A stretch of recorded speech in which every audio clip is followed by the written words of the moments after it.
सियार की कहानी। एक समय की बात है। एक जंगल में एक सियार रहता था। दूसरे भूरे बालों वाले सियारों के विपरीत इस सियार का बाल नीले रंग का था। नीला सियार बहुत ही चतुर और चालाक था, जिसके कारण वह जंगल में चर्चा का विषय बना हुआ था। एक दिन जब नीला सियार जंगल में घूम रहा था, तब उसने दूसरे जानवरों को एक दावत के बारे में बात करते हुए सुना। उस दावत को जंगल का राजा शेर आयोजित कर रहा था। राजा को हाल में ही बड़ी मात्रा में स्वादिष्ट फल मिले थे, इसलिए वह सभी जानवरों को उस दावत में आमंत्रित कर रहा था। नीले सियार को दावत के नाम सुनकर लालच आ गया, लेकिन वह जानता था कि उसके नीले रंग के कारण दूसरे जानवर कभी उसका स्वागत नहीं करेंगे। दावत में जाने के लिए नीला सियार एक चालाक योजना बनाता है। वह कीचड़ में लौटकर खुद को एक बुरे सियार के रूप में छिपाने का फैसला करता था। वह सोचता कि अगर वह भूरे रंग का हो जाएगा तो उसे दावत में जाने से कोई नहीं रोकेगा। कीचड़ में पूरी तरह लौटने के बाद वह दावत के लिए जाता है। नीला सियार दावत में पहुंचता है तो दूसरे जानवर उसे नहीं पहचान पाते हैं। उसका भी दूसरे जानवरों की तरह खुशी से स्वागत किया जाता है और किसी को उसकी असली पहचान के बारे में पता नहीं चलता। दूसरे जानवरों की भीड़ में घुल मिल जाता है और दोस्त बना लेते हैं। नीले सियार को स्वादिष्ट फलों का स्वाद चखकर बहुत खुशी हुई। उसे अपनेपन का एहसास हुआ, जो उसने पहले कभी महसूस नहीं किया था। लेकिन नीले सियार की तरकीब ज़्यादा देर तक नहीं चल सकी। जैसे जैसे शाम ढलती गई, सभी जानवर एक होलिका के चारों ओर इकट्ठे हो गए और मस्ती में नाचने गाने लगे। खुशी के माहौल में नीला सियार भी बह गया और उस समय वह अपना भेष बदलना भूल गया। जैसे वह नाचना शुरू किया, उसके शरीर की कुछ गंदगी धुलने लगी, जिससे उसका नीला रंग का बाल दिखने लगा। जब दूसरे जानवरों को यह एहसास हुआ कि उन्हें नीले सियार ने धोखा दिया, तो वह सब आश्चर्य में पड़ गए। शर्मिंदगी महसूस करते हुए नीले सियार ने भागने की कोशिश की, लेकिन भीड़ ने तुरंत उसे घेर लिया। शर्म के मारे उसने अपना सिर झुका लिया। उसे आश्चर्य हुआ कि जब जंगल का राजा शेर आगे बढ़ा और शांत तरीके से बोला, मेरे प्यारे दोस्तों, हम दूसरे को उसके रंग रूप के आधार पर नहीं आंकना चाहिए। यह चतुर सियार बल या ताकत से नहीं, बल्कि अपनी बुद्धि से हमारी दावत में शामिल हुआ था। हालांकि उसने हमें धोखा दिया, लेकिन हमें यह नहीं भूलना चाहिए कि वह भी हमारे जंगल परिवार का एक हिस्सा है। शेर की बात सुनकर सभी जानवर प्रभावित हुए। उन्हें केवल उसकी शक्ल के आधार पर नीले सियार को नकारने में अपनी गलती का एहसास हुआ। उस दिन से नीले सियार को उसकी बुद्धिमत्ता के लिए जंगल के दूसरे जानवर द्वारा स्वीकार और सम्मान किया जाने लगा। सच्चा मूल्य बाहरी दिखावे से नहीं, बल्कि किसी के चरित्र और कर्मों से निर्धारित होता है। हमें हर किसी के साथ विनम्रता से व्यवहार करना चाहिए, भले ही वो कैसे भी दिखते हो। हरे मोर की कहानी। एक समय की बात है। एक तालाब के पास पेड़ पर एक मोर रहता था। मोर काफी बड़ा और सुंदर था। उस मोर के पंख कुछ अलग तरह के थे। वह सुनहरे पंख थे। तालाब से थोड़ी दूर पर एक झोपड़ी में एक बूढ़ी औरत भी रहा करती थी। उस बूढ़ी औरत की 2 बेटियां भी उसके साथ रहती थी। बुढ़िया के पति की बहुत पहले मृत्यु हो चुकी थी। बुढ़िया काफ़ी मेहनत कर अपने और अपने दोनों बेटियों का लालन पालन बड़ी मुश्किल से कर पा रही थी। पेड़ पर बैठा हुआ मोर प्रतिदिन उस बुढ़िया की मेहनत को देखा करता था। मोर को उस बुढ़िया पर दया आ गई थी। मोर ने सोचा कि देखता हूँ कि मैं उस बुढ़िया की क्या मदद कर सकता हूँ। उन्होंने सोचा कि अगर मैं अपने पंखों में से सुनहरा पंख बुढ़िया को दे दूं और वह उसे सोने के पंख को किसी सुनार के दुकान में बेच दे तो उसे काफ़ी पैसा मिल सकता है और उन पैसों से वह अच्छी तरह से अपने परिवार के पालन पोषण कर सकती थी। यह सोचकर अगले दिन मोर उस बूढ़ी औरत की झोपड़ी के नज़दीक जाकर बैठ जाता है। जब बुढ़िया अपने घर से बाहर निकली तो मोर को देखकर बुढ़िया ने सोचा कि शायद यह मोर बहुत भूखा है और खाने की तलाश में उसकी झोपड़ी के पास शायद आया है। बुढ़िया ने मोर से कहा, मेरे पास तुम्हें खिलाने के लिए कुछ भी नहीं है। बुढ़िया की बात सुनकर मोर ने कहा, मैं खाने के लिए नहीं आया हूँ, मैं तुम्हें कुछ देने के लिए आया हूँ। मोर ने बुढ़िया को अपने सुनहरे पंखों में से एक पंख निकालकर दे दिया और कहा, इसे बाजार में बेचकर तुम अपने लिए पैसे का इंतजाम कर सकती हो। अगले दिन बुढ़िया और उसकी दोनों बेटियां सोने के पंख लेकर बाजार में बेचने के लिए चली गई थी। पंख बेचकर जो रुपया पैसा उसके पास में आया हुआ देखकर वह बुढ़िया और उसके दोनों बेटियां काफ़ी खुश हो गई थी। अब मोर प्रतिदिन बुढ़िया के पास जाकर अपने सुनहरे पंखों में से एक पंख दे दिया करता था। बुढ़िया और उसकी बेटी बाजार में सोने के पंख बेचकर पैसा ले आया करती थी। अब बुढ़िया की बेटी मोर के साथ काफ़ी घुल मिल गई थी। मोर के साथ खेलना और घूमना करती रहती थी। ठंड के मौसम में और बरसात के दिनों में उस मोर की अच्छी तरह से देखभाल भी क्या करती थी। धीरे धीरे समय बीत रहा था। बूढ़ी औरत अब काफ़ी लालची भी होती जा रही थी।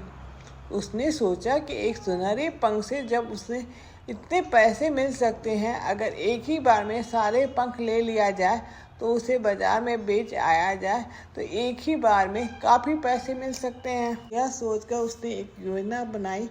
कल जब मोर यहाँ आएगा तो मोर को पकड़कर उसके सारे पंख तोड़ लिए जाने चाहिए। यह बात उसने दोनों बेटियों को भी बताई, पर उसकी दोनों बेटियां मोर के साथ ऐसा व्यवहार करने के लिए बिल्कुल तैयार नहीं हुई। उन्होंने अपनी माँ की बात से साफ इनकार कर दिया। अगले दिन जब मोर बुढ़िया के दरवाजे पर पहुंचा तो बुढ़िया ने पीछे से आकर मोर की गर्दन पकड़ लिया और उसके सुनहरे पंख को तोड़ना शुरू कर दिया। लेकिन यह क्या, बुढ़िया जैसे जैसे मोर के सुनहरे पंख को तोड़ती जा रही थी वह पंख सफ़ेद होते जा रहा था। देखकर बुढ़िया निराश हो गई और रो पड़ी। उसने मोर को छोड़ दिया। मोर वहाँ से उड़कर दूर चला गया। जाते जाते मोर ने बुढ़िया को कहा कि तुम अब लालची हो गई हो। जब तुम्हें मेरी इच्छा के विरुद्ध मेरे सुनहरे पंख नोच दिए तो सुनहरा पंख अपने आप सफ़ेद हो गया और सफ़ेद पंख तुम्हारे किसी काम के नहीं है। इतना कहकर मोर वहाँ से काफ़ी दूर उड़ गया और आज के बाद वह मोर उस बुढ़िया एवं उसकी बेटी को कभी दिखाई नहीं पड़ा। इस कहानी से हमें यह सबक मिलती है, लालच बहुत बुरी चीज़ है। हमें कभी भी लालच या लोभ में नहीं पड़नी चाहिए। सोने के सिक्के देने वाले चप्पल। एक समय की बात है, एक गांव में राजू नाम का एक लड़का रहता था। वह अपनी माँ के साथ रहता था। एक दिन उसकी माँ की तबीयत खराब हो जाती, लेकिन दवाई खरीदने के लिए उसके पास पैसे नहीं थे। वह अपने चाचा के पास मदद मांगने के लिए जाता है, लेकिन उसके चाचा उसकी कोई मदद नहीं करते। वह बहुत गिड़गिड़ाता है, लेकिन उसके चाचा उसकी एक भी नहीं सुनते। वह बहुत परेशान हो जाता है और एक पेड़ के पास जाकर बैठ जाता है। जब वह बैठकर रो रहा होता तभी उसके पास वन देवी आती है। वह उससे पूछती, क्यों रो रहे हो? राजू बोलता है कि मेरी माँ की तबीयत बहुत ख़राब है, अगर उसके लिए दवाई नहीं लेकर गए वह मर जाएगी। वह राजू को एक जादुई चप्पल देती और कहती है कि इसे पहनकर कूदने से तुम्हें एक सोने का सिक्का मिलेगा, पर याद रखना एक बार में एक से अधिक सिक्का मत निकालना, क्योंकि हर बार कूदने के साथ साथ तुम छोटे होते जाओगे। राजू चप्पल पहनकर एक बार कूदता था और उसे एक सोने का सिक्का मिल जाता है। यह देखकर राजू बहुत खुश हो जाता। वह तुरंत अपनी माँ के लिए दवाई लेता और कुछ फल खरीदता। यह बात उसके चाचा को पता लगती है। उसके मन में भी लालच आ जाता है। उनके मन में चप्पल को हथियाने का ख्याल आता है। वो राजू से कहते हैं कि यह चप्पल तुम मुझे बेच दो। राजू कहता, मैं नहीं बेच सकता, क्योंकि यह मुझे वन देवी ने उपहार में दिया है। चाचा जी उससे एक दिन के लिए चप्पल को उधार में मांगते हैं। राजू जब उन्हें समझाता है कि इसे एक बार से ज़्यादा उपयोग नहीं करना, नहीं तो छोटे हो जाओगे। लेकिन चाचा जी उसकी बात नहीं सुनते और उसे ले जाते हैं। घर जाने के बाद वह बार बार कूदने लगते हैं, जिससे कि बहुत सारे सोने के सिक्के इकट्ठे हो जाते हैं। वह लालच में इतना अंधा हो गया था, उसको पता ही नहीं चला कि वह छोटे होते जा रहे हैं। थोड़ी देर बाद उनको ध्यान आता है कि सिक्के बहुत बड़े नजर आ रहे हैं। फिर वह घर से बाहर निकलकर देखते हैं कि तो सारी चीज़ बहुत बड़ी दिखाई दे रही होती। फिर भी अचानक उसके सामने एक मेढक आ जाता और उन्हें खा जाता। जब राजू उसके घर जाता और देखता है कि उनके घर में बहुत सारे सोने के सिक्के पड़े हुए हैं, राजू समझ जाता है कि चाचा जी मच्छर की तरह छोटे हो गए हैं। उसी समय वन देवी प्रकट होती और कहती है कि चाचा जी को मेढक ने खा लिया, अब वह सोने के सिक्के तुम्हारे हैं। वन देवी इसे सीख देती है कि हमेशा सच्चाई की राह पर चलना और जीवन में कभी लालच नहीं करना। राजू अपना सिर हिलाता और कहता, मैं ऐसा ही करूँगा। हमें अपने जीवन में कभी लालच नहीं करनी चाहिए और जितना हमारे पास उतने में ही संतुष्ट रहना चाहिए। जादुई संतरा की कहानी। एक समय की बात है, एक गांव में सोनू नाम का एक छोटा सा लड़का रहता था। उसे घूमने फिरने का और नई चीज़ जानने का बड़ा शौक था। एक दिन जब वह जंगल में घूम रहा था तो उसे एक संतरे की जादुई पेड़ दिखाई देता है। वह पेड़ बाकी पेड़ों से बिल्कुल अलग दिख रहा था।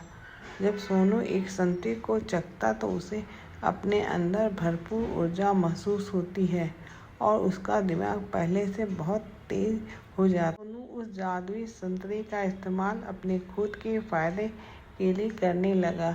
उसे हर चीज़ पहले से पता चल जाता है कि हर कठिन से कठिन प्रश्नों का हल कर लेता था। दूर दूर से लोग उसकी इस प्रतिभा को देखने आते थे।